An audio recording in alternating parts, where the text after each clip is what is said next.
Jeff, the host of the Gridiron.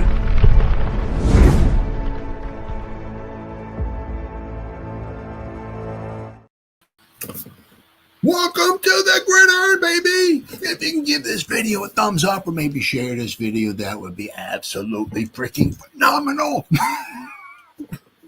If you subscribe to my channel, thank you. If not, please go down below, hit the subscribe button, hit that bell icon. That way next time I go live or if I put a video out, you'll be notified.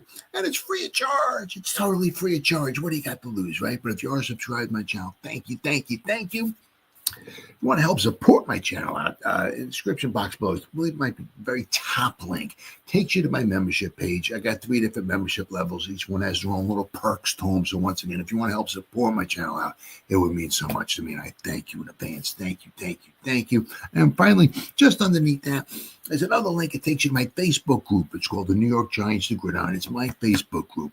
We have over 9,500 members in the group. It's doing simply marvelous, might I add. Basically, if I'm alive and breathing and if I got internet access, I'm putting stuff in this group darn near 365. It's called the New York Giants, the Gridiron. It's my Facebook group. Please join it. You will not be dissatisfied, I promise. Well, at least on the eastern kind of coast, I guess, Merry Christmas, because it's 1 o'clock in the morning here in southern New Jersey. I guess if you're still in California, I forgot who it was. Somebody said they were, who was watching the show one time. I think they said they were in Hawaii. So, I mean, obviously, if you're in California, Hawaii, it's not quite Christmas yet, but, it's Christmas Eve, soon to be Christmas. So, Merry Christmas to all.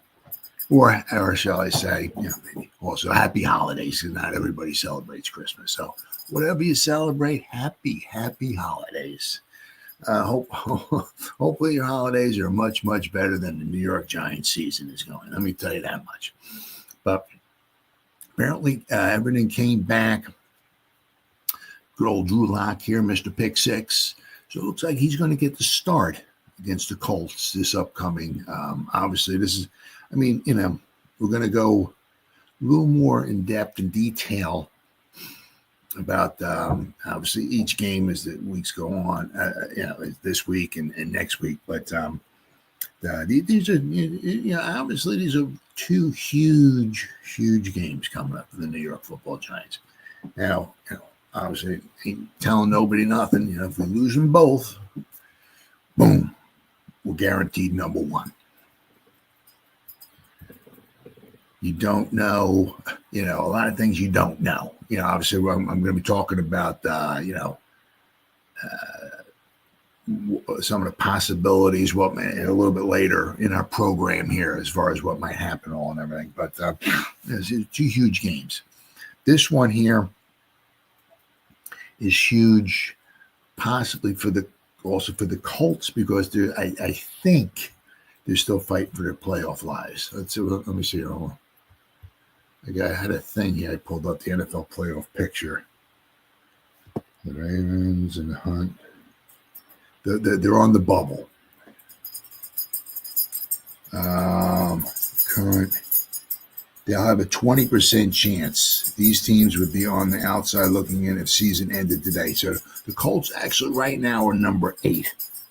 So they're on the outside looking in. But if they win, they still have a 20% chance of winning. Okay, this is that's very important, that playoff picture for both these final 2 games. Very important.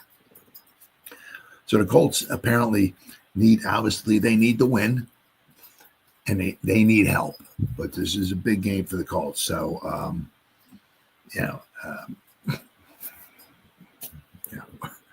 will the Giants pull off a win? And once again, you never know what's going to happen.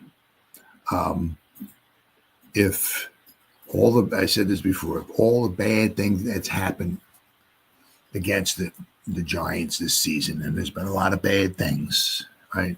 If one game, whatever, things just go the Giants' favor, anything can happen. All these tip balls and stuff like that, which way are they going? against the Giants, right? The only one we've had that's gone into Giants' favor is Isaiah Simmons jumping over and blocking the ball. Right, Bryce Ford Wheat picking up, running back for a touchdown. But see, I also look at that too. Is that kind of cancels stuff out a little bit, because in that one game, that canceled out the 102-yard fumble recovery return. If Eric Gray just holds on to the freaking football, we score a touchdown there, and that game's almost over. I mean, so. But, you know, I mean, all that aside, I mean, almost anything that's gone on this season has gone against the New York Football Giants. So if one time, something goes in the Giants' favor, it could be, I mean, the Colts are not a, well, let's see. Let's see here. 2, 4.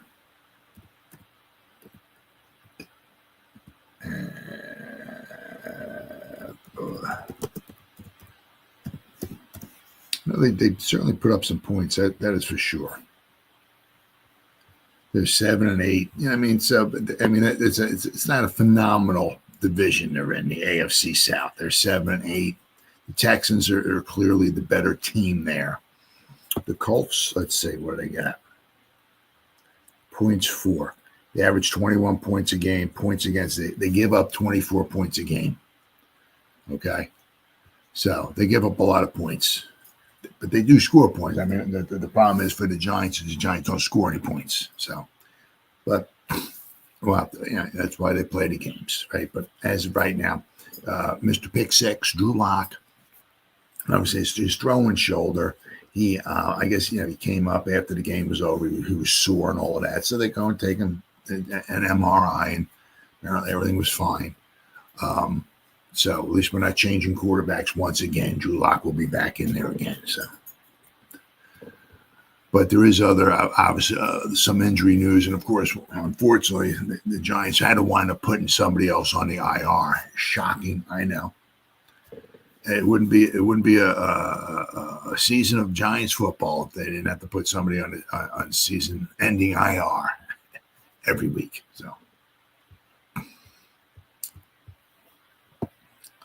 So what we got here, Giants injury update, Drew Lock on track, and Micah McFadden and more. The Giants are holding a rare Tuesday practice before their Sunday game against the Colts. Well, it's because, everybody's off on Christmas.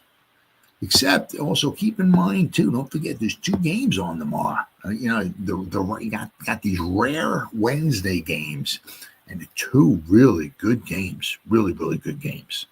You got the Steelers and the Chiefs, and then you got the Ravens and the Texans. So I think one's at 1 and one's at 4:30. Something. It's kind of odd though. Both they're all don't matter maybe they're all AFC teams.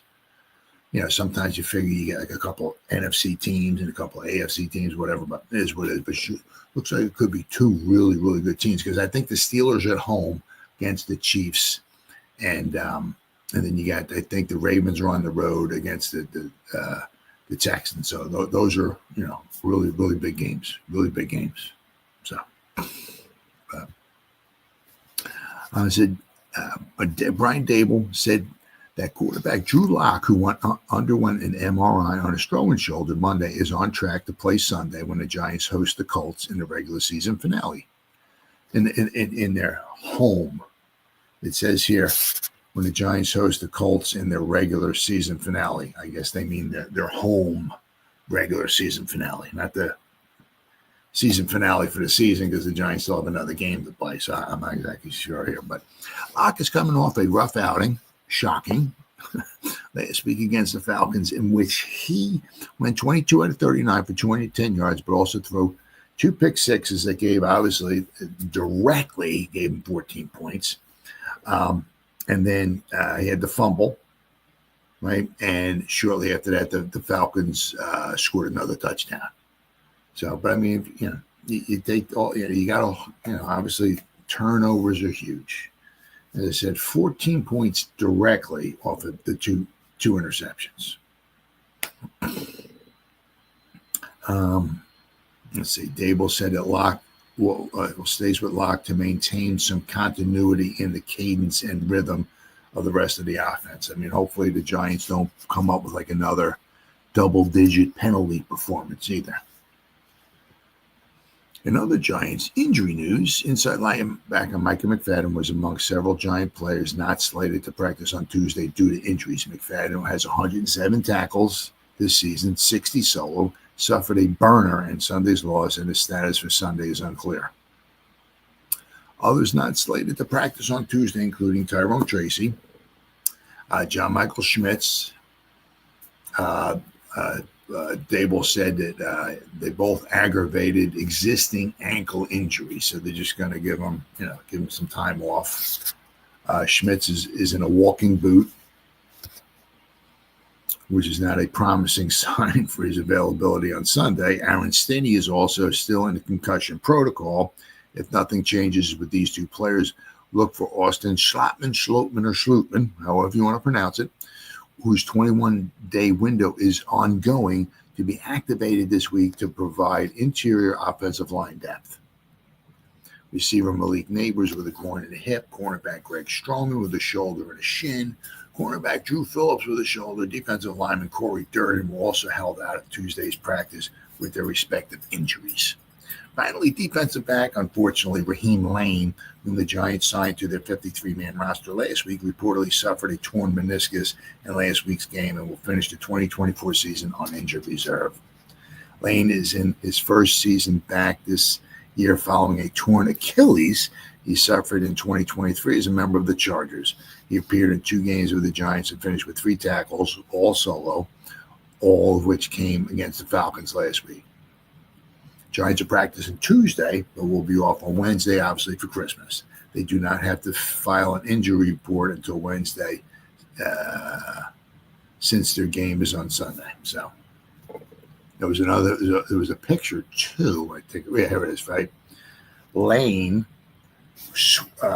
Lane exchanged jerseys on Sunday with Michael Penix Jr., a college teammate at Indiana. So they got pictures holding each other's jerseys up. So Lane's got Penix's jersey and Penix got Lane's jersey. So they're both. So Drew is another report here. What's up, buddy? What's going on, Betty? Drew Lock appears set to start for the Giants in Week 17. Raheem Lane headed to IR because it wouldn't be right if the Giants got through a week without someone having a season-ending injury. Yep, absolutely. It is amazing. Absolutely amazing. It is unbelievable. Drew Lock should be healthy and ready to start Sunday for the Giants when they face the Colts in their home finale of the 2024 season. Head coach Brian Daboll said on Tuesday, Lock had gone for an MRI on his throwing shoulder after the loss to the Falcons. Lock being ready to go means that Tommy DeVito will be the number 2 quarterback and Tim Boyle will be the emergency 3rd-string quarterback. Linebacker, obviously, Micah McFadden. I went over all this there. This is how things have gone for the Giants in 2024. Safety Raheem Lane, who's just signed to the 53-man roster, will report he finished the season on IR. It's unbelievable. It really is. I just shake my head. It's like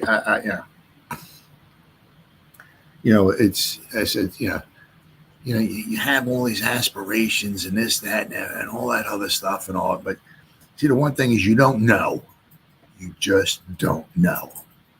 Are you going to be allowed? I mean, the Giants were never going to the Super Bowl this season anyway. Period. But if things shook out right for them and this, that, and the other thing, they could have certainly won, a lot more than 2 games. But you just don't know if you are allowed to win the games. It doesn't matter. You can, and it really is such a shame for the any organization that this affects, right? Because you go through all the preparation and this and the draft and the free agency and all the training and all that stuff. You don't know if you are allowed to, right? Meaning with injuries. You get decimated by injuries. It doesn't matter what you do. It doesn't matter who you have. You're not going anywhere. Doesn't matter. I mean, you don't certainly won't run onto the field, right? Okay, let's get injured, so our season's over. But it's simply amazing, absolutely amazing. I mean, how some teams are allowed to, continue their season and have Super Bowl hopes and all that, and other teams are just not. I mean, it's simply amazing. It's like I don't know what the football gods upset. Nah, we're gonna wipe this team out this year. Everything you're doing, go yourself. You ain't winning the Super Bowl, brother. You're not even having a winning season. We're gonna make sure every week we decimate half your roster. That team over there. Yeah, we're gonna let them give them a shot this year. Yeah, we're gonna let them. They won't get anybody injured this year. It is absolutely amazing. And it's an ongoing thing with the Giants every year. Every year. I mean, there's just some teams, some teams obviously fluctuate up and down and all of that, but there's also some teams like the Giants who just like every year.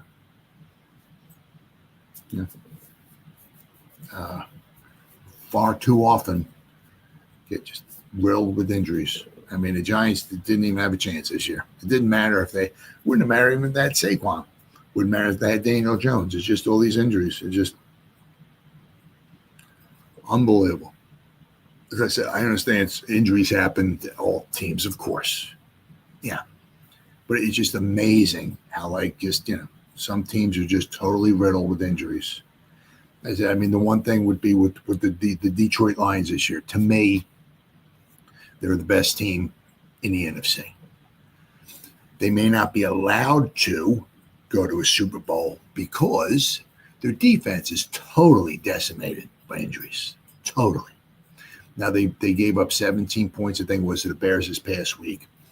They, as of right now, they're still putting up some points. They're still scoring some points. So that's what will hopefully give them a chance to go forward. But if they don't, if somewhere along the line they lose out in the playoffs or something, it quite possibly might be due to their defense, possibly, because their defense is totally decimated, right?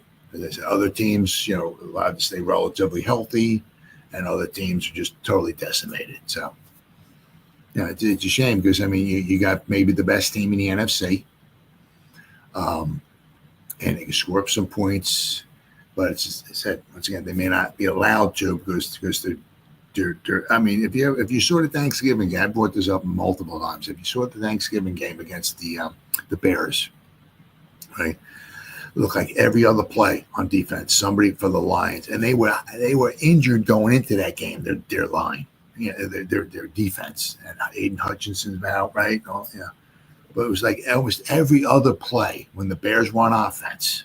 Because the Bears were on offense a lot in that second half. They came back and they almost won that game. I mean, that was a crazy game. Crazy, I tell you. But you look especially a lot in that second half because the Bears had the ball a lot and they kept coming back. It seemed like almost every other play was another Lion defensive player just limping off the field. It was amazing. Then you go to other teams, right? Other teams that have good records and all that stuff and everything, and they just go through the game and you're like, I don't remember anybody on that team getting injured. I don't remember seeing anybody limping, or I don't remember seeing anybody sneezing on the sideline for that team. It's amazing how they were allowed to go through that whole game and stay healthy. Wow. And this other team's not allowed to stay healthy. It's amazing. Absolutely amazing. But we got Drew Lock, right, will be starting quarterback for the Giants. Obviously, I can understand that. Want to keep the rhythm going. And so, be interesting to see also, as we're going to talk, who the quarterback will be for the Giants in Week 18. Locke started against the Falcons this past week. However, there was some uncertainty about his status this week after undergoing an MRI on his throwing shoulder on Monday, but according to Giants team site, the MRI revealed no damage. So, since the Giants benched and eventually moved on from Daniel Jones, there's been quite a bit of instability at the quarterback position, which included a 3-week stretch in November where a different quarterback started each game. However, with Locke under center this week, there will be the fourth time in 5 games that he's gotten the start. He's missed one start, came 2 weeks ago against Baltimore when he was out with a heel injury. On the season, Locke has appeared in 5 games, made 3 starts. He's completed 53% of his passes and his throws at just 4.8 yards per attempt, which is pathetic, with 1 touchdown and 4 interceptions. Obviously, of course, the Giants' offense won through Sunday's game against the Colts, averaging just 14.3 points per game, the lowest mark in the NFL. So, I mean, it's just, but, it's why you play the games. Anything's possible, right? So, but it is just simply amazing. I mean, and I know the report, so I forgot who it was, asked Drew Lock when they were in the locker room, I think it was, what he thought of Eli's start. That he started, 210 games or so in a row, and he didn't miss any games due to injury. It was always coach's decision, right? Ben McAdoo, right, pulled him out for Geno Smith, and then Shermer pulled him out for Daniel Jones. Didn't miss a start due to injury. I mean, we can't even get guys to play a whole game without needing MRIs and walking boots and this, that, and he played I think it was 210 games in a row. Wow, that's simply amazing.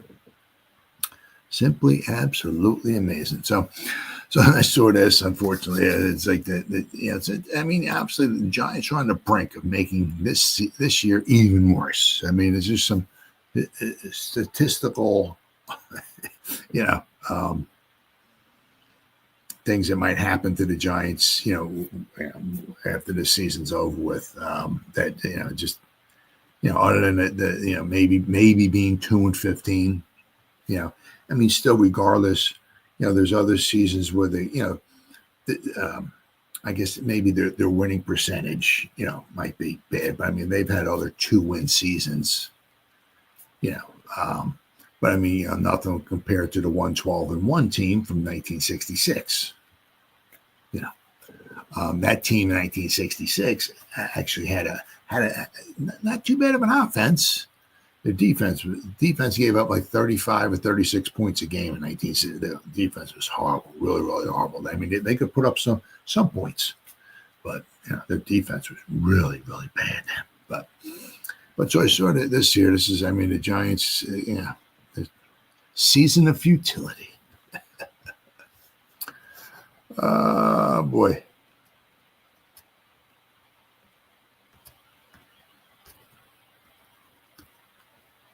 Let's see here. Whoops. Oh, boy. I had something here. Oh, there we go. Cool. It says here, this is from SI.com. Giants are on the brink of making embarrassing history with another ugly loss. It's been a historically bad season for the New York Football Giants. You got that right. Oh, my goodness. You got that right. Since bringing home their 4th Lombardi trophy with the win over the Patriots back in 2012, after the 2011 season was over, the New York Giants have become one of the bottom of the barrel franchises in the NFL. Since that victory, the Giants have made the playoffs just twice and failed not to win the NFC East one time. And obviously, since that particular point in time, right, all the teams except for the Giants have won the division, right? The Washington, whatever you want to call it, the Redskins, the Commanders, the Washington football team, whatever, they've won the division. Obviously, the Eagles have won it. The Eagles are going to win the division this year, and the Cowboys. I mean, they've all won it, the division. Everybody but the Giants, of course. Yeah, and even like so before, it's like when the Giants won the Super Bowl, they didn't even win their division, right? Because you can obviously remember. In 2007, right? The Cowboys were the better team in 2007. They were a very, very good team. But when it counted the most, right? When it came like that, it counted the most in the big game, right? The big picture game. Giants went down to Dallas and wound up beating them. Yeah. But the Cowboys were a very good team in 2007. So the Giants, that year didn't even win the division. They just went on that magical carpet ride, right, on the tails of of a good defense and Eli Manning, and they won the Super Bowl. So even with Eli Manning at quarterback for 8 more seasons after the Super Bowl, the Giants won 10 games or more just one time. Obviously, 2016. Well, I think they were 11-5 in 2016. Over the last 12 seasons, the Giants have finished either third or fourth in their division 9 times. Wow. And below 500 9 times as well. I mean, my goodness. Despite a largely dreadful 12 years for an otherwise proud NFL franchise, the 2024 season might go down as their worst season in franchise history, or at least since the 60s. As I said, you kind of go both ways. You can easily look at this year being the worst of all time. I said just because they're this year they're the injuries, right? The Daniel Jones thing. But a lack of offensive firepower, scoring point. Somehow we points just keep going down for the Giants. Amazing, simply amazing. But let's see if I can compare, right, the '66 team and this year's team. So let me type in here 2024 New York Giants. Right? Pop that up. I'm just going to go over the points per game. That's all. 1966 New York Giants. Now, I know that I said it was the Giants averaged like 35.1 points per game, 35.1, I think it was, on defense. My bad, 35.8. The average numbers given up, the 1966 team, average given up over 5 touchdowns a game. That's historically bad. 35.8 points per game. They averaged 18.8 points per game. Right, so they averaged almost 19 points a game. Here the Giants averaged almost 15 points a game. So that team in '66 actually averaged 4 points per game more than this team is. But they gave up 501 points in 14 games, 35.8 points per game they gave up. So the Giants giving up 24.1 points per game this year, right? So they're giving up, I'm sorry. So the 66 team gave up almost 12 points per game more than this defense, right? Meanwhile, as I said, the 66 team averaged almost 19 points a game. This year's team averaged almost 15 points a game. So the 66 team averaged almost 4 points more per game on offense, but they gave up like 12 points per game more on defense. I said, I was giving up almost 36 points. I can't, I'm going to go back in time and look at each year and all, but you give almost 36 points per game. That's historically bad. Not just for a franchise. It's overall. That's really freaking bad. Yeah. So you can easily make,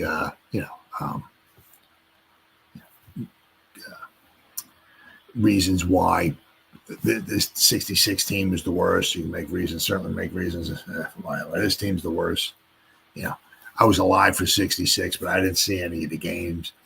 I was like 2 years old at the time, so my dad might have had the games on in the family room, and I might have been playing or something like that. So the games might have been on, but I wasn't conscious of what the games were or anything like that. I wasn't paying attention or anything. You know what I mean?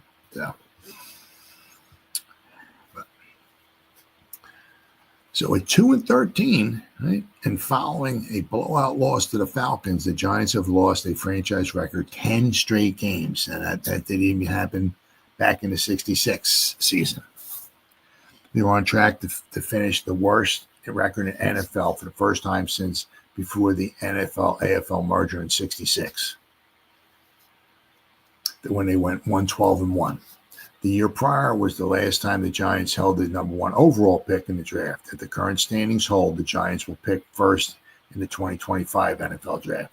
Now, let me look this up here. Hold on. 1967 NFL draft.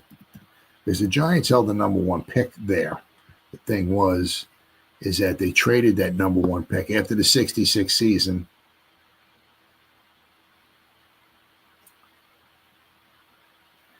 Let's see, number one in 66, Minnesota.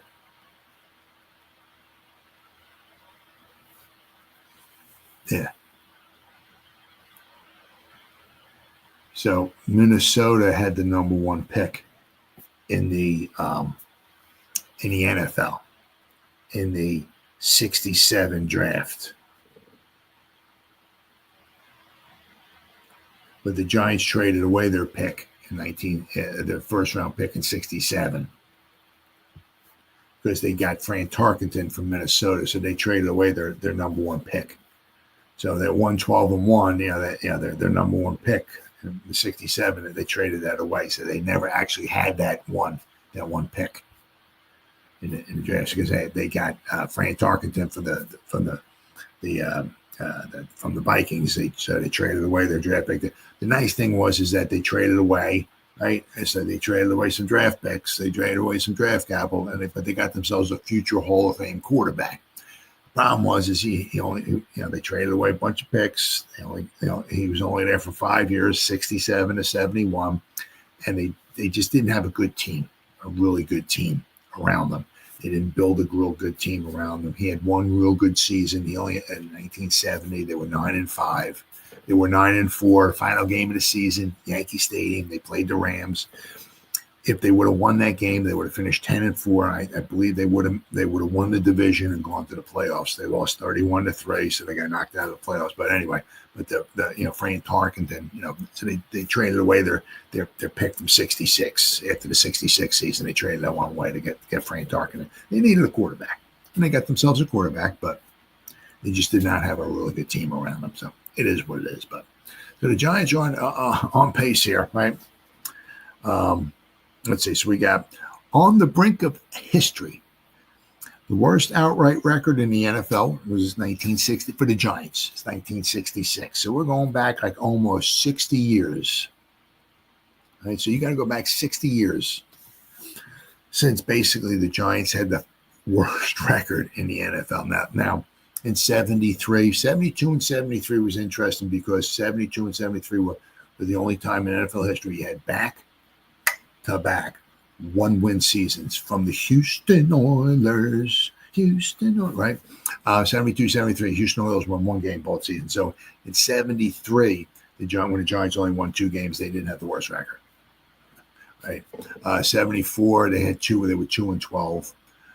But the overall, where they had the worst record among any team in the NFL. You got to go back to 1966. So, but once again, anything's possible, and we're going to talk about a little bit more further detail, more in detail about these final two games going forward. But anything can happen. And the Colts are not the Eagles. They're not the Chiefs. They're not the Bills. They're not the Lions. They're not the Ravens. Right? They're a team that could be beaten. I'm not saying we're going to win. I hope we don't win. But, if a bounce this way for the Giants, a bad call against the Colts that way, whatever, crazy things happen when you got a football, right? So if all the bad things that happen to the Giants so far all accumulate and go for the Giants in this game, we could be coming out with a W. I'm not saying we are. We could. That's why you play the games, right? But as of right now, the Giants obviously have the worst record. 2 more games. That's it, brother. You got it. 2 games to go. And I tell you what, I'm going to talk about. I got 2 more things to talk about, but that last game, we're going to talk about that one. That one scares me to a small degree. Winless at home. The last time they were winless at home. Now, obviously, everybody's big thing. If they lose here against the Colts, they'll be the first team in NFL history to go 0-9. Well, the only reason why you can go 0-9 would be, for most, you have to play 17 games. So that's only happened, what was this, the fourth year of playing 17 games? So it's like, so it's not like, if they go 0-9, they're the first team in 312 seasons that's gone 0-9. No, that's not the case. There's other teams that have gone 0-8 at home or 0-7, right? But the Giants will be the first team to go 0-9 at home. And that's obviously pretty pathetic. The last time they were winless at home was in 1974. They played at the Yale Bowl, 14 games. The only 2 games that they won. Hold on, it's crazy. Somehow they actually went into Dallas and beat the Cowboys 14-6, and then they so that was in Dallas, and then they beat the Kansas City Chiefs 32-27, I do believe, in Kansas City. Now that game, this is 1974 when the Giants were winless at home. They were 0-7, didn't win a game. The Kansas City game when they won 32-27, if you go on YouTube or whatever and you check the game out against it, first time they ever played the Chiefs. Actually, the Chiefs are the last team in the newly formed AFC that the Giants played. The Giants played every other club, and the last team that they played was the Chiefs. They played every other team individually, right, leading up to that point. Then they finally played the Chiefs in 1974. But the Chiefs were driving, and they were down by 5 points. Len Dawson, I can't remember who he hit. I think it was a running back, maybe out of the backfield. The Giants tackled the dude at like the 1 yard line, and the clock was ticking. The Chiefs ran out, had no timeouts left. The Giants tackled them like the 1, and the clock ran out, and the Giants won. Had the game been like another 15, 20 seconds, Chiefs might have won that game, and the Giants might have won 1 all season long. But anyway, 1974, the Giants were 0-7 at home. It's back then it was as bad as it is now. 73 and 74, the Giants played 12 games at the Yale Bowl. Out of those 12 games, those were supposed to be their home games. 12 home games at the Yale Bowl. The Giants won 1 game out of 12. In those 2 seasons, the Washington Redskins and the Dallas Cowboys both won more games in the Yale Bowl than the Giants. The Redskins beat the Giants in 73 and 74 in the Yale Bowl. So the Redskins won 2 games in those 2 seasons at the Yale Bowl. The Giants had 12 chances to win, and they only won 1. The Cowboys did the same thing. 73 and 74, they won both games against the Giants in the Yale Bowl. So the Redskins, as they were called the Redskins back then, Redskins and the Cowboys in 1973 and 74 actually won more games in the Yale Bowl than the Giants did combined. I mean, said the Giants only won 1 game. So it was just, it's just season's just absolutely horrible. Winless. I mean, this one here is winless in the division. They've never ever gone winless in the division. 73. They actually 73. They were 2-11-1. They tied the Eagles, and they beat the Cardinals. Right. 74, when they won only 2 games, their 1 or 2 wins was somehow they went on the road in Dallas and beat the Cowboys 14-6. So the Giants have never ever gone winless in the division. This could quite possibly, if they lose to the Eagles. And we got held the number 1 draft pick would be 1965 when they took Tucker Frederickson, who was a very good All-American kind of looking guy, from Auburn. Good, very good, solid running back. But unfortunately for the Giants, Gale Sayers was there, the Kansas Comet, and Dick Butkus was there. And the Giants could have used either one of those guys, but for some reason they took Tucker Frederickson. Now, interestingly, though, all of those guys have pretty much their careers got cut short due to knee injuries. Gale Sayers played into 71, I think. He only played like a handful of snaps in 71 because his one knee was pretty much gone, I believe. And Tucker Frederickson only played until 71 because he had to retire after it because of injuries. And then Butkus played, I think, till 73, but he his season in 73 was cut short due to knee injuries. So, but both should go, or are you bringing Shane Dabes? Well, we're going to talk about that. That's in my next portion of our program here. I'll be there in just a couple minutes. It's where Mr. Mara is presented with an opportunity. There's an article written on that. Obviously, there's few articles written on that. But I said the Giants held the number one draft pick. Last time was 1965. So you got to go back 60 years. And once again, they still don't have. They're holding it right now, but 2 games to go, and anything's possible. And then before that, the time before that, they had the number one overall pick was in 1951. They took Kyle Rote Jr. out of SMU, who was a phenomenal player, really good player in college. But they didn't get him in 1951. They held the number one pick, but there was a lottery system. I don't really know why they went with the lottery. Yeah, what it was teams' names were put in, and they pull every year a different team was pulled out, and they were like given the number one pick. So the Giants, like that year, actually wound up with 2 first-round picks. But they held 1951. They also held the number one overall pick, and they took Kyle Rote Jr., who wound up being a very good. He got injured early on, and they wound up moving him from like running back out to wide receiver. Now, he had a nice career. He played from 51 to 61 for the Giants. But so the Giants have had like 2 times have had the number one pick overall. So this year could be the 3rd. And we got it. The Giants have 2 games remaining, a home game versus the Colts and a road game against the Eagles. The Giants do not beat the Colts, they will have failed to win a home game in the season for the first time in 50 years.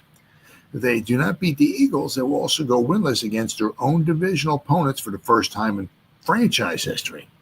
Even if the Giants do not finish as the NFL's worst team or somehow manage to win one of their final 2 games, the 2024 season will go down as one to forget.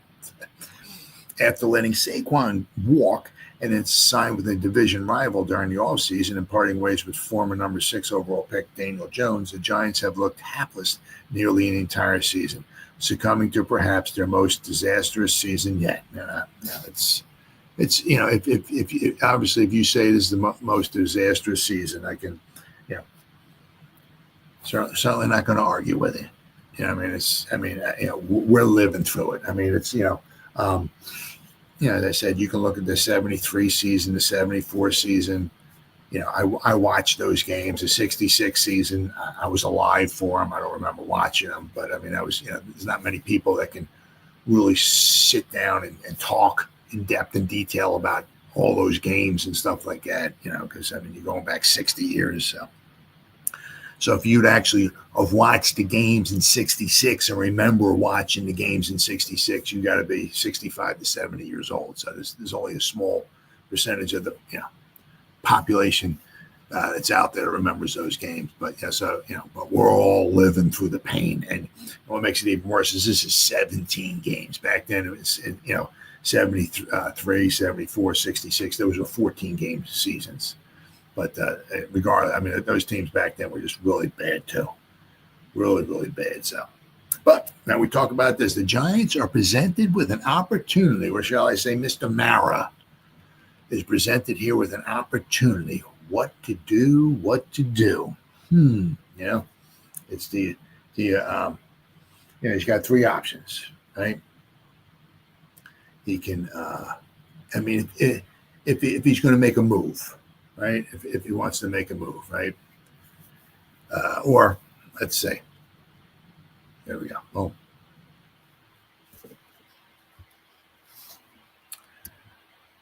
Giants have 3 different options. They got this article here: keep Shane and Daboll, right? Keep Shane, fire Daboll, or fire both and start over. Because now you're not going to, obviously, you're not firing Shane and keeping Daboll. That's not happening. It's so you get rid of both. Shane's made certainly made some mistakes. obviously things really look bad for Shane in certain areas. His first couple drafts really, because you look at it like his first one where he had pick number 5 and pick number 7. If he bangs those out of the park, Kayvon's a decent player, But Evan Neal, wow. So the 2022, 2023 draft guys, we look at them all, and I don't want to spend half an hour talking about it, but you look at some of those are, it's a little shaky, little iffy. Some of those draft picks and all, they're starting to weed themselves out. It's starting to look like, ooh, that's not as good of a draft as we thought maybe we had. This year really looks very impressive. Nuasau, 6th-round pick, is doing okay. But not too bad. He'll be used on special teams, and if need be, he did some tackling, right? You can put him in there as backup, right? But between Phillips, that when they were interviewing Daboll, one of the guys said, "Do you realize that Andrew Phillips, according to PFF, that's all I'm going by, is in the top 5 of cornerbacks in the entire league, ranking wise? He gave up, I think, 3 receptions this past week, but for 15 yards. Do you realize that? It's like, that's a rookie, right? Tyler Nubin looks pretty good. I'm not saying he's going to be able to totally replace maybe an Xavier McKinney, but he don't look too bad. Malik Neighbors. Can you imagine what we can do if we actually had a really good quarterback, good offensive line, all that stuff and everything, right? Theo Johnson, he was starting to come on, and of course then he got injured. Shocking there. And Tyrone Tracy Jr. And this would be the first time, actually this would be the second time hopefully in NFL history, that 2 rookies from the same team averaged got over 1,000 all-purpose yards, rushing and receiving in the same season. It happened one time in the AFL with the Dallas Texans, who in 1963 became the Kansas City Chiefs. But that was the AFL. But Reggie Bush and Marcus Colston in 2006 were the only other, of course, that was in the 16-game schedule.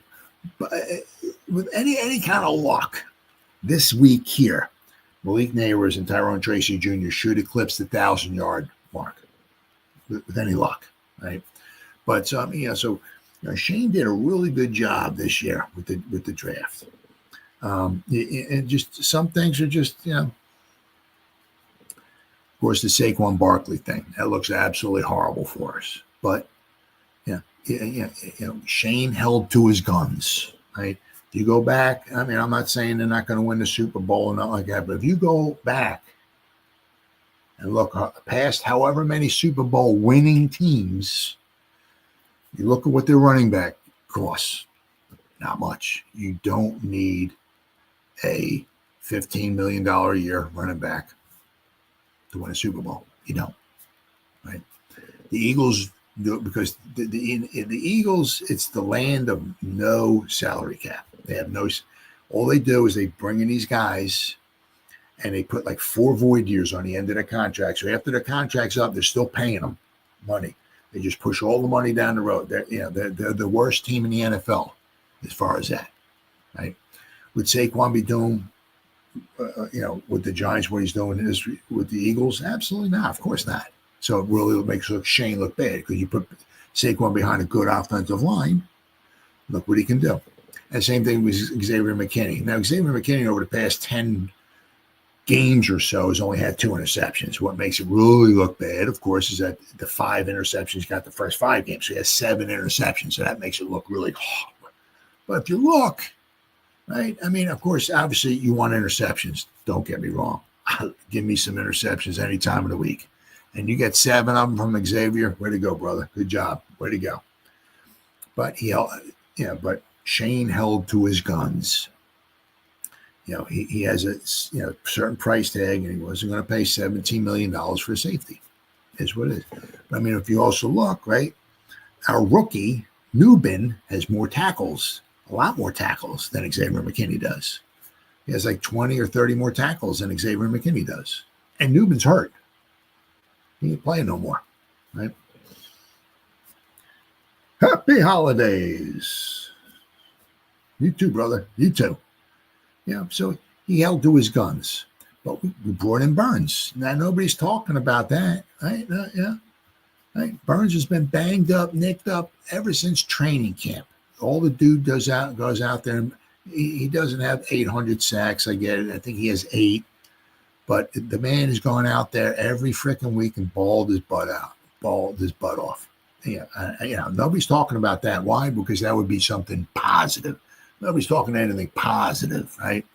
So, coupling up, we got Kayvon.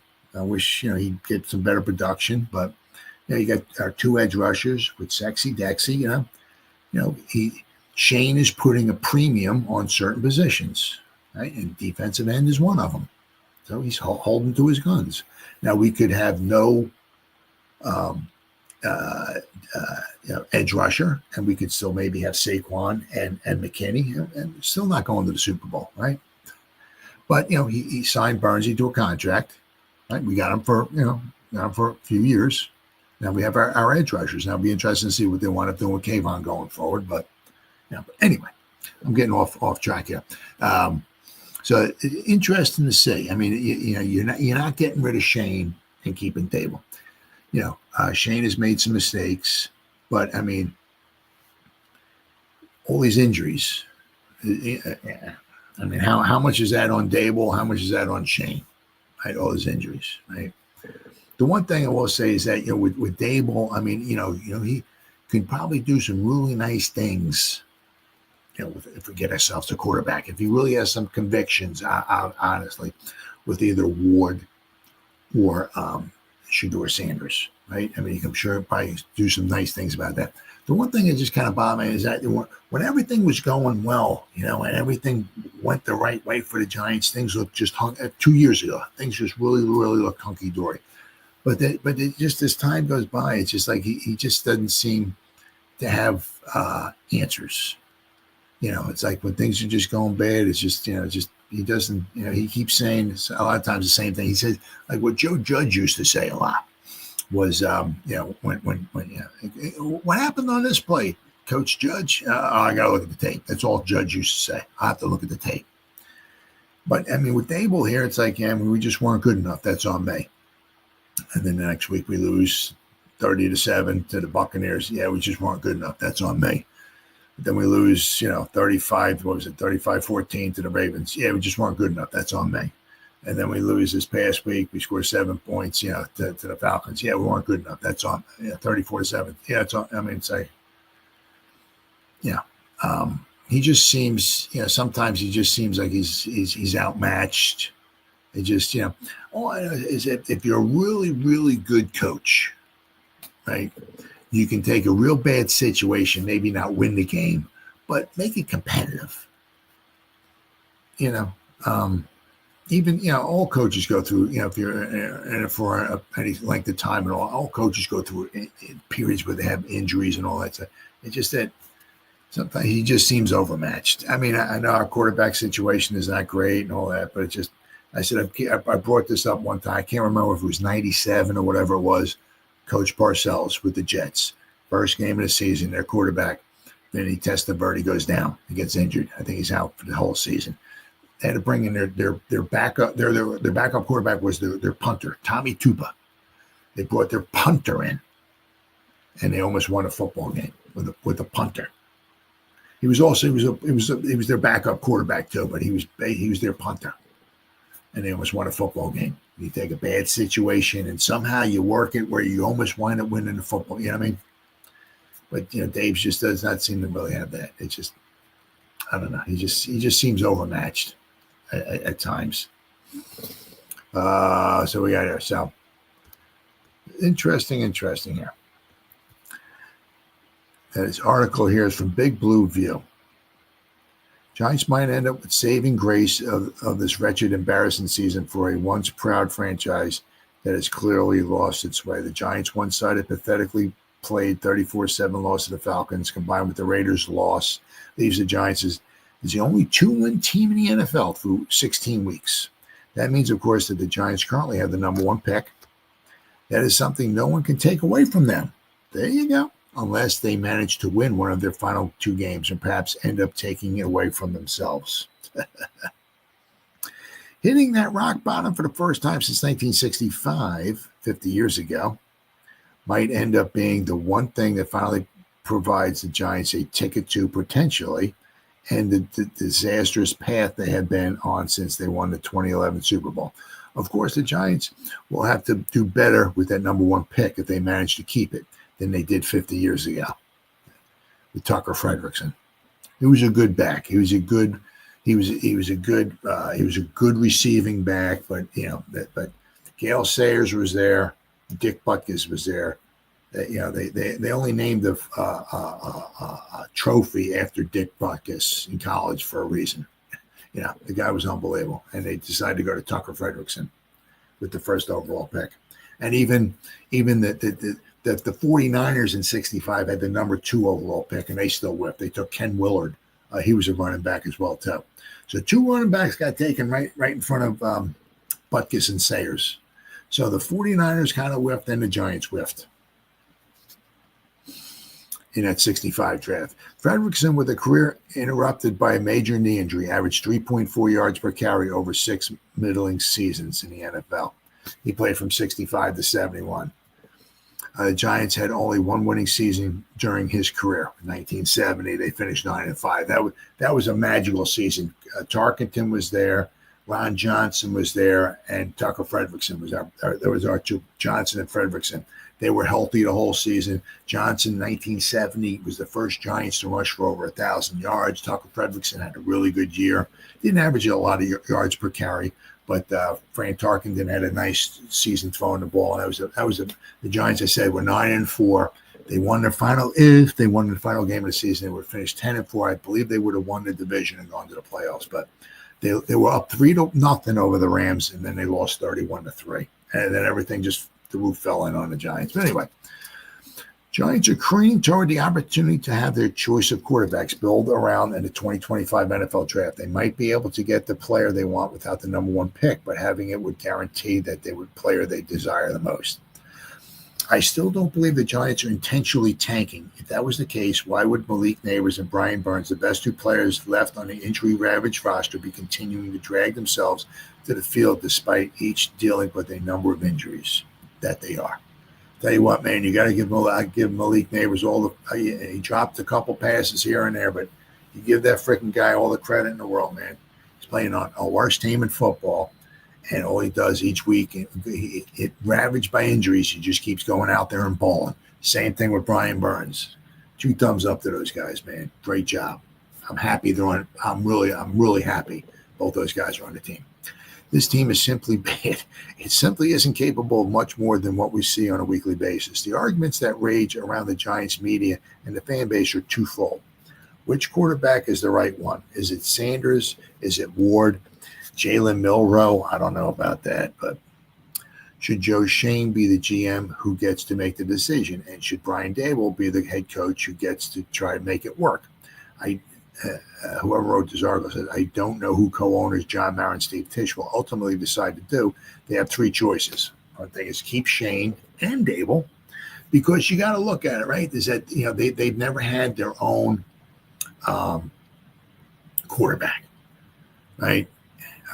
They're starting to build the roster. This is the first year that they're actually going to have a little bit of money to spend. They have 57, according to SpotTrack, they have $57 million in money to spend, right? So they can bring in a couple good free agents if any free agents want to come here to this dumpster fire. But between that, and maybe having another really good draft and get another influx of another hopefully 3 or 4 really good players from the draft on the team, that would be huge. Well, of course, you got to stay healthy, but unfortunately, Shane and Daboll have been hamstrung by Gettleman spending, right? So they didn't really necessarily have, a boatload of money to spend when Shane first got here on free agents, like a lot of the other teams do. And, so it's starting to try to build. And let's not forget about also, we traded away a third-round pick, too. We're supposed to have Darren Waller on this team. I mean, who would have thunk? I mean, Shane wouldn't have done it. Well, I'll trade away a third-round pick for Darren Waller. He'll play once injury-riddled season with the Giants, and then he'll retire. He's not doing that. I mean, if he had his crystal ball out, well, I'll trade away a third-round pick. Darren Waller's going to play 12 games and then retire in his crystal ball. Yeah, I'm not doing that. He would have drafted a third-round pick. Now, this third round, he took Andrew Phillips. I mean, awesome pick. Imagine instead of, if we didn't trade for Wall, if we kept that third-round pick, imagine we drafted another guy who's like the caliber of Andrew Phillips, put him on his team. A young player, 22 years old or something, who's got all his football in front of him, unlike Darren Waller, right? So, they're starting to build a team. One of the problems is sometimes it's like, what have you done for me lately, right? Well, you haven't won any games, so I'm going to fire you. I'm going to fire both of you. I'm going to bring two new guys in here. And if they don't win the Super Bowl in the next, next 2 years, I'm going to fire them. I mean, it's very, very difficult. One of the toughest things in the what have you done for me lately league, right, is patience. That's one of the worst, a lot of, and I know Mara does not want to do that. Does not want to just keep churning through coaches and all that and everything like that, right? The problem is that, you're looking at what's been put on the field. These games is just like, it's tough to watch. Really, really tough to watch. Right? I said, so what you could do, obviously, is you could, keep Shane and fire Daboll. This is the option that was floating around last week as being under consideration. I don't know if it is or not. I know that when I think about it, I think that is the worst of the three options. Do that, and the Giants are setting up a forced marriage with a GM and a coach on different timelines and perhaps not working in unison. That was what the Giants had with Gettleman and Joe Judge. Yeah, I mean, so that's one. That's obviously that's one. And another one of the things is what's going on. What's kind of happening right now with especially maybe like with Daniel Jones, right? You're bringing in Shane and Daboll, and it's like, we did sign. Yeah, they did sign Jones, right? But at the time they came in, it's like, okay, all right, hey, Mr. Mara, hey, Shane, hey, you're my GM, and Daboll, you're the coach. Okay, and by the way, this is your quarterback. Okay, great, thanks. But you can, everybody makes, fun of it, all that stuff and everything. They signed Daniel Jones and let Saquon go, and I get it and all that. But, nobody brings up the fact that, because this would be something positive, and nobody wants to talk about anything positive. Let's just bring about all the negative things, right? But, Shane, it was a 4-year deal, but he can get out after 2 seasons. He did that for a reason. It's coming to fruition, right? You got rid of Daniel Jones. You have a little bit of dead cap money, this season coming up in 2025, but we're also saving about $19 million too. So Shane wrote the contract up. If something goes south or whatever, we can get out after 2 seasons. That's what's happening, right? So it's not like a 4-year, 160 week. No, right? No, it wasn't even 2 years, right? The 2023 season and whatever, half of the 2024 season, right? Which unfortunately said that, but the money, right? You can get out after 2 seasons, which to me is a positive, right? Shane had a little future, looking down the road. Well, what if something doesn't go right, right? Can we get out after 2 seasons? Yep. And they did. Once again, that's something positive. But nobody wants to talk about that. Let's just talk about all the negative things, right? So it's, they're trying to build a team. I get it. It's not doing that well. A lot of it also has to do with injuries, right?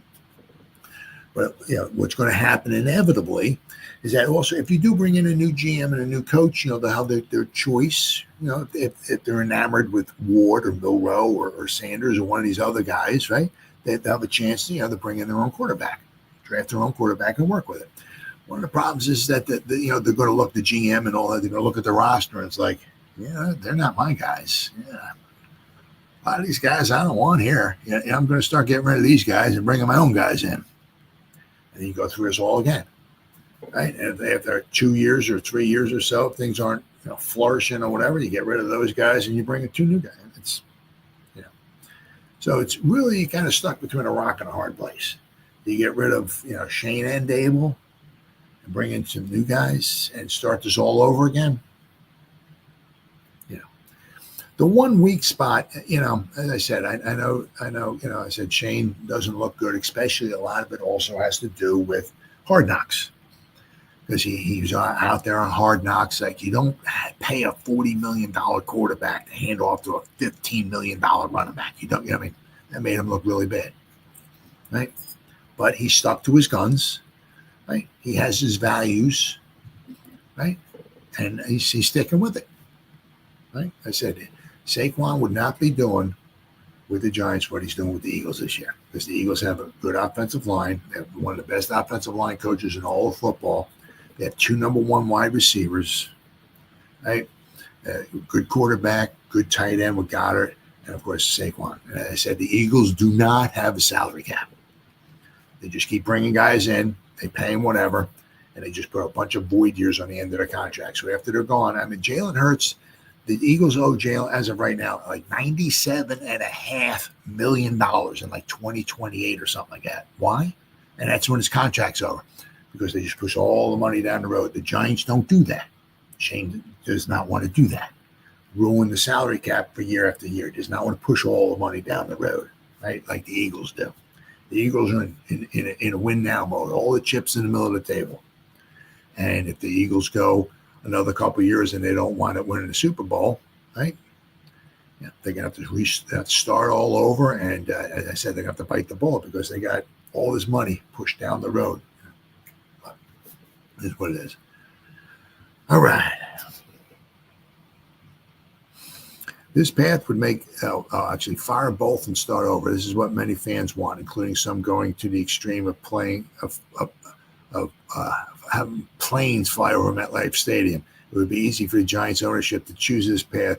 They could at least then sell the idea that they did something, and fans will feel like they got their pound of flesh. This path would make sense as the Giants have embarrassed themselves in a year they were hoping to celebrate the history as one of the league's original franchises and to restore some of the luster. Yep. Instead of the 100th anniversary being a celebration, it's been a nightmare. Hard Knocks is considered by most to have been an ill-advised misstep. The 100-year throwback uniforms were widely panned and are likely to be seen ever again. The product has been historically bad with the longest single-season losing streak in franchise history and with a chance to be the first NFL team to go 0-9. I mean, yeah. It says, what do the Giants do? The hard path would be keeping Shane and Daboll, letting them draft the quarterback they think can help them and turn the franchise around, and giving them 2 years remaining on their contracts to try to get it right. So, it said, I argued way back when the Giants let Tom Coughlin go that the smart move then would have been sweep out Jerry Reese and quarterback and Eli Manning and rebuild. The Giants did that. Did not that they didn't do the full clean sweep. They kept Reese and they brought in McAdoo. Right. There's been constant change over the last decade, but never the 3 most important pieces at the same time. Bringing in Shane and Daboll was close, but they were still handed with Daniel Jones. So the object is to bring in your GM, to bring in your coach and the quarterback all at the same time. And that just hasn't happened because Eli was around for a long time, right? So I mean, it's a tough decision. If they fire Daboll, then they're going to have to bring in another coach who maybe has a different, I mean, the one thing is with Shane and Daboll, right, is that whether things work out or not, they are kind of, whatever you want to say, connected at the hip. They all have like the same kind of vision and all of that because they came from the same organization and, they think a lot of the same, right?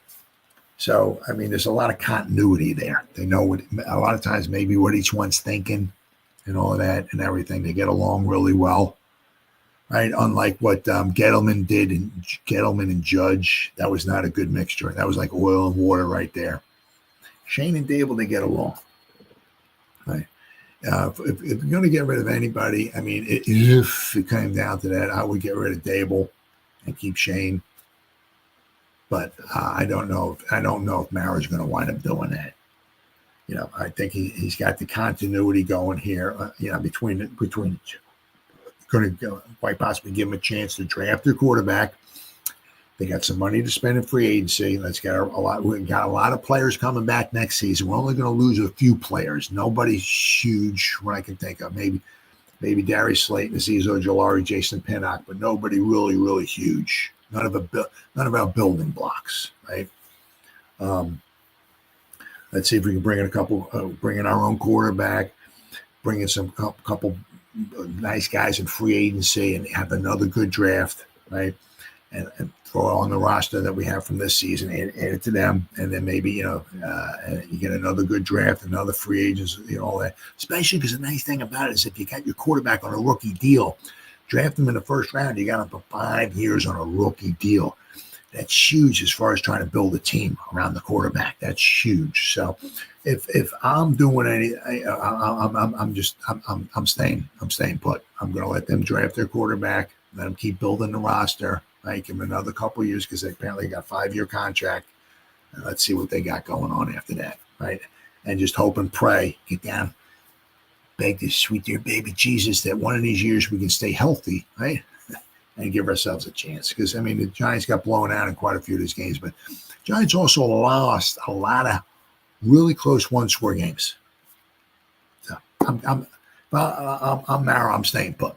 All right, but finally, last thing here's this one here. This one. Why do Giants need to be leery of the Eagles? I hate the Eagles. I can't stand the Philadelphia Eagles.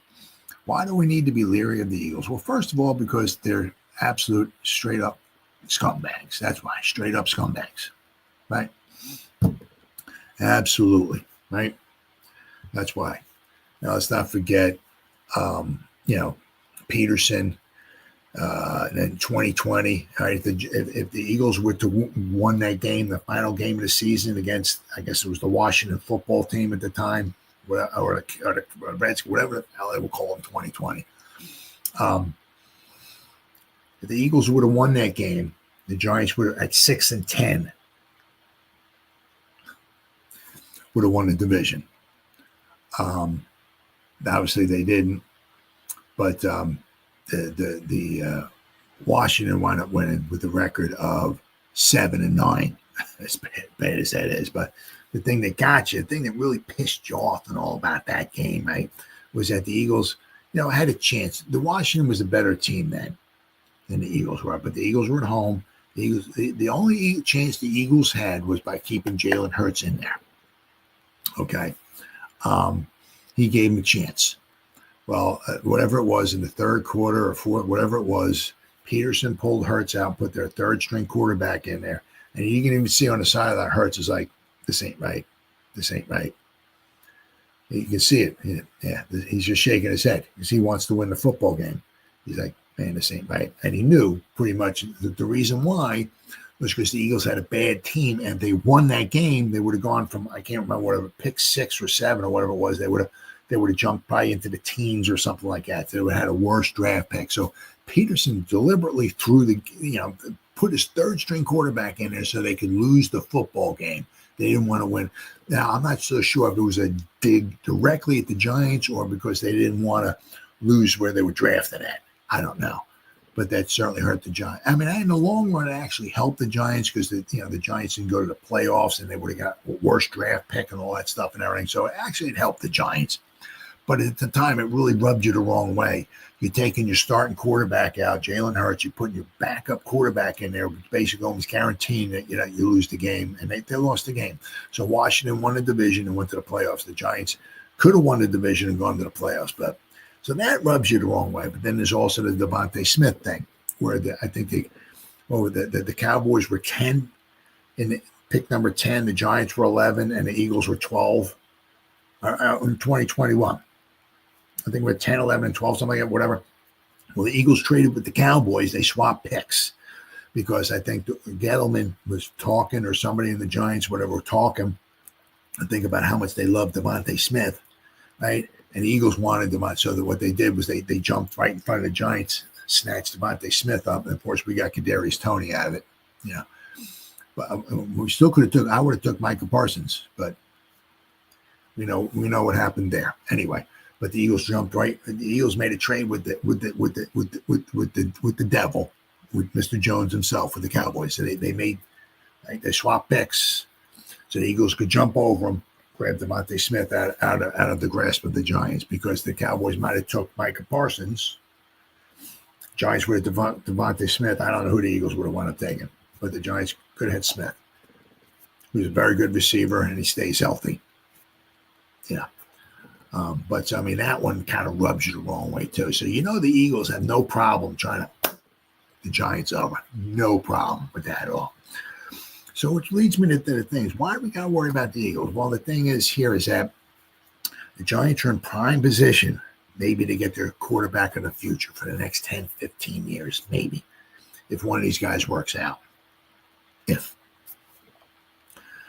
Well, the thing is, the Eagles are pretty much guaranteed, I think, to win the division. They're number 2, right, in the playoff, right, positioning. I don't that the Lions would have to lose out. The Eagles would have to win out, I think. And I think they'd have to get some help from the Vikings or something like that, or somewhere along the line for the Eagles to be the number 1 seed. So they're going to have a hard time becoming the number 1 seed. Now, let's see, the Vikings here, they're home playing San Francisco. San Francisco is a wounded warrior. They're not very good. The Lions are at home against the 49ers. Last year, the 49ers beat the Lions and knocked the Lions out of the playoffs. Their hope and aspiration of going to the Super Bowl. So the Lions are going to be pissed. They're going to want to lay the smack it down upon the 49ers candy rear ends, if you know what I mean. They're going to want to put up a 50 burger on them. This is going to be a big game for the Lions. This is a statement game. They want San Fran to never want to come back to Detroit ever again. This is going to be a huge game. And also, I think, because if the Lions win this game, they'll have the number 1 seed, right? Which means they get the first week off from the playoffs. So it's got a huge game. So if that happens and the Lions win, that means the Eagles quite possibly, the Eagles are going to play the Cowboys this week. Quite possibly they'll win that one. And that makes, I think, my guarantee maybe the Eagles get the 2nd overall seed, with the final game of the season not mattering at all to them. So what does that do with the Eagles? Well, I don't trust Sirianni as far as I can drop a deuce in a toilet. If my butt cheek's this far from the water and I'm dropping a deuce in the water, my butt cheek, I don't even trust him that far. I can't stand Sirianni, can't stand the Eagles, can't stand Howie Roseman. And I honestly believe if they got a chance to screw the Giants over, they're going to do it. Honestly. So we're at a meeting where they would wind up resting a bunch of their players, taking a 97-year-old woman, put her in a quarterback just so they could specifically lose the game, so the Giants wind up winning the game, so the Giants don't have the number 1 overall pick. I can see it now. So I say, so if the Giants go on the road and play in Philadelphia, they're going to want to try to win the game. And I can easily see, because the Eagles are absolute scumbags, right? I said Howie Roseman, Sirianni, right? Where they could want to just want to screw the Giants. Oh yeah, you think you're going to get your quarterback in the future? No, you're not. Nope. We're going to see about that. We're going to put in, whatever. We're going to go out and we're just going to bring in a bunch of guys from off the streets. We're going to throw them on there. We're going to dress them all. We're going to make sure we lose this game. That way you win. You have 3 wins, and you go from pick number 1 to pick number 5 or 6, and you can kiss Shador and Cam Ward bye. Bye-bye. You're not getting them. Bye-bye. We screwed you over. Because the Eagles quite possibly won't need to win in Week 18. Because I think if the Eagles beat the Cowboys, the Eagles have the division wrapped up, right? They're going to the playoffs. They got it wrapped up. If the Lions beat the 49ers, which I think they will this week, because that's going to be a statement game for the Lions because they lost last year to the 49ers. Well, actually, Campbell really helped them by not kicking field goals. But anyway, this game's in Detroit. They're going to want to make a statement game out of this, I believe. And if the Lions wind up winning, I think they'll have the number one. Because the Lions would have to lose out. The Eagles would have to win their final two games. And I think Minnesota, they'd have to get some help from Minnesota or something like that for the Eagles to be the number one seed. So it's going to be kind of, let me see, what the Eagles number one seed, what are the chance? Oh, it doesn't have it here. My bad. Okay, I thought I had it there. So for the Eagles, to get the number one seed, it's not likely. So if they beat the Cowboys at home, quite possibly they will, quite possibly. They'll have the number two seed wrapped up. So that so apparently week 18 may not mean anything to the Eagles, right? Playoff positioning or nothing. They won their division, right? And they're set. So if they were to lose to the Giants week 18, it wouldn't matter. But what it would matter would be to the Giants. If the Giants were to win, they go from pick number 1 to pick number 5 or 6 or whatever. And as I said, you kiss Shador and Cam Ward, bye-bye. Bye-bye. Now, is that something I can see the Eagles doing? Absolutely, because they're absolute scumbags. That's why I hate Howie Roseman and I hate Nick Sirianni. Two absolute scumbags. Absolutely hate them. So I could certainly see them doing something like that just to screw the Giants over. Oh, yeah? You think you got quarterback? Nah, that's not happening, right? Because the Giants are going to go out there to win the football game, right? And the Eagles are going to just maybe put their guys out there and just start pulling them in, put their 37 stringers off the practice squad in there. They'll put their punter in at quarterback. They'll put their field goal hole, the guy holding the field, they'll put him in at wide receiver. They'll put the long snapper in at running back, whatever. Anything just to screw the Giants over and make sure the Giants win the game and and don't get a chance to win their quarterback. Get their quarterback in the future. I can easily see that. So so these final two games, the Colts and, as I said, the Giants stink. But that's why you play the games. If you know what the score was, you don't even bother playing. You have no idea what the final score is going to be.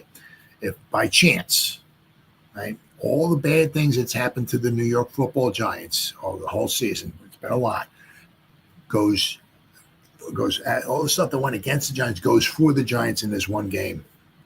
Giants could win a couple bad bounces here, bad calls there, whatever. They go in the Giants' favor. The Giants can win this game. Right? So, this is the Colts. We're not talking, I said, we're not talking the Eagles. We're not talking the Lions, the Bills, the Chiefs. This is the Colts. They don't have a winning record. Okay. They score more points, but they give up almost 23, 24 points a game, and they're on the road. Right. It's a big game for them, though. It's still, they still have playoff implications. So it's a big game for them.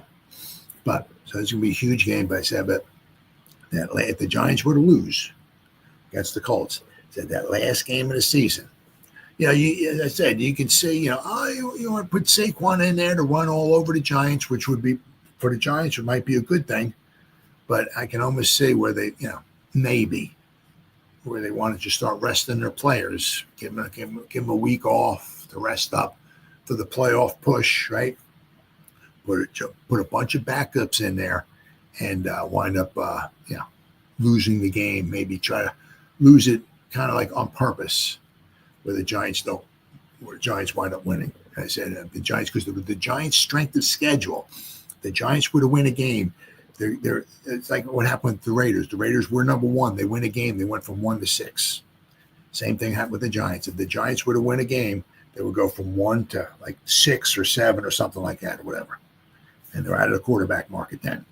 Bye-bye. So that Eagle game, going to be a big one. So, all right, guys. Well, it's been 1 hour and 24, almost 25 minutes.